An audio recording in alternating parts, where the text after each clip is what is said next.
Good morning सांग मैंने मोर आउ गोटे मिनी ब्लॉग को आपण मानक बहुत ही स्वागत। तो यहाँ हूँ शेष रजर मिनी ब्लॉग। तो जमती कि आपण मैंने लास्ट ब्लॉग रे देखी कि मु आसिकी पहुँची जाइली मो सान पीसी घरे। तो सेठू ही आज ब्लॉग टी स्टार्ट होची। सकाल सकाल मु रेडी होगी बहुत सारा फोटो उठे देती। या भितर आपण मानक को फोटोटी सबुठ भल लगुच मत कमेंट निहाती जनइबे। फोटो उठे आसला एत जोर से खरा और गरम जे आसिकी गोटे ग्लास टंक तोराणी पी नेली जोटा कि घरे बनाई खरा बेले लंच सारिकी गोटे बढ़िया नाप नेला परे मु उठिकी टिके दोली खेलिया पई जाइथिली।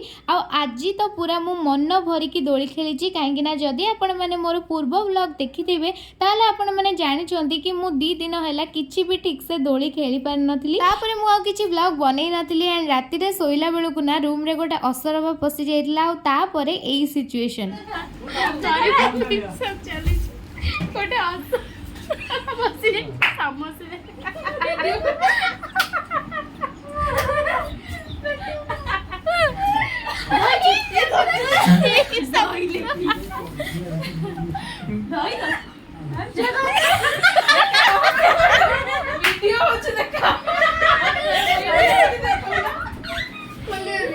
तापर दिन बसुमती स्नान थिला। तो मिता नाना सकाळु एठी पूजा सारी नहीं तो पूजा सरीगला मैंने सब गाधुआ पाधुआ सारिकी आज जेहेतु बुधवार थिला से पखाड़ आ माछ भजा खाई नेलु कहीं खाई आमको बाहर थिला मो बड़ पीसी घर को। तो आम मैंने सब बैग पतर सब पैक करिकी बाहरी पड़लु ऑटो रे। पहुँचला बेलू लंच टाइम हो जाइतला और लंच आज बहुत ही टेस्टी भात और चिकेन होता। लंच कर सारा पर आम डुडुल सहित बहुत मजा कलु। आगको कौन कौन है सेटा मु आपण मानक सहित शेयर करी नेक्स्ट ब्लॉग रे। सेति पर्यंत आपण माने जदि ए पर्यंत चैनल को सब्सक्राइब करि नाहंती ताले जल्दी जल्दी सब्सक्राइब कर दियंतु।